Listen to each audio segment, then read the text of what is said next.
everyone. This is Dr. Ken Adams. I'm a cardiologist at Pentucket Medical. And this is a time of year when we start thinking more about heart activities because it's February and it's Heart Month and it's Valentine's Day. So there's a couple of interesting topics that I think go along with that. So the two topics are chocolate and another thing called Takotsubo cardiomyopathy. So let me start first with the chocolate one because I think that's something people have a lot of interest in. You've probably seen in magazines and newspaper articles that it's beneficial to eat some chocolate, and it actually turns out that that's true, but it's got to be a very small amount of chocolate.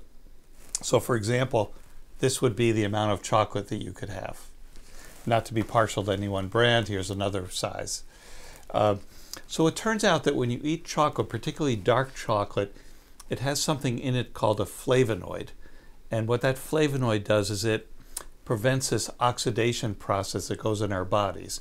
So for example, LDL is the bad cholesterol. And when that gets oxidized, it turns into plaque. So chocolate is one of those things that can help prevent that process. There's some other things too. I think you've probably all read about the benefits of a glass of red wine every night. That has the same type of property. So it does a lot of things in our body, believe it or not, this little piece of chocolate. So it might dilate blood vessels. It makes these blood cells in your body called platelets a little less sticky. Platelets are one of the things that activate the process that could lead to a heart attack. They lower blood pressure. They can also reduce inflammation in the arteries. We know that inflammation has something to do with plaque and heart attacks. So this one little piece of chocolate can do all that. But you don't want to have a lot of it. You know, it does have fat in it. It does have calories. But I know it's something everybody enjoys. A couple funny stories about this. So I don't know if you've ever, those of you who are a little bit older might have seen a movie called Sleeper by Woody Allen. He was a health food store owner, and then he ended up going to sleep for many years in a cave. So two things happened when he woke up. Number one was the Volkswagen Beetle that he had, which is a really reliable car at the time, started after 100 years. The second thing that happened is, remember he was a health food store owner and would never sell chocolate. And the other thing that happened, he's found out that, gee, now that I've been asleep for 100 years, I find out that chocolate's good for you. You know, who would have known that? So just a little bit, remember, not a lot, just a little bit. The second topic I wanted to present is something called Takotsubo cardiomyopathy.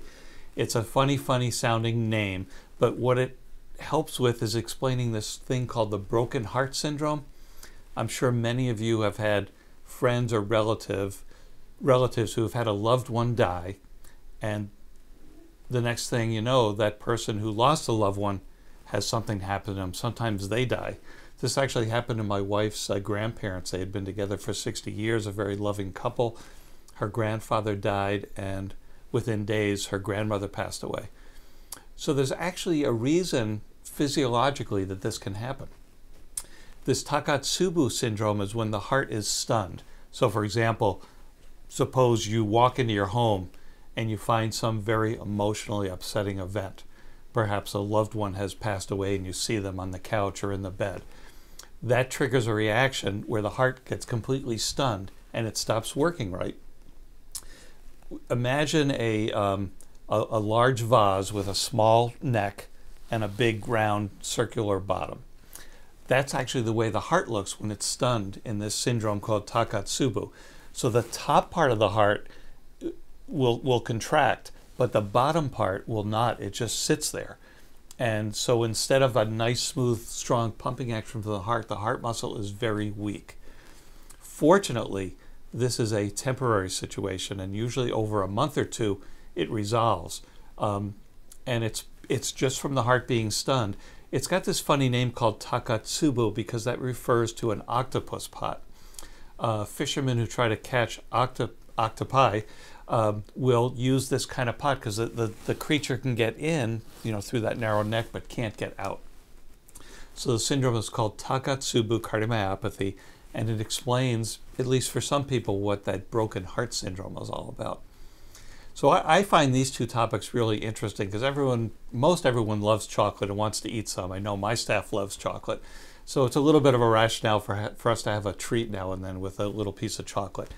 And the other issue, the Takotsubo syndrome, is is so interesting because it explains some things that we find very common in life. So thanks for listening, everybody.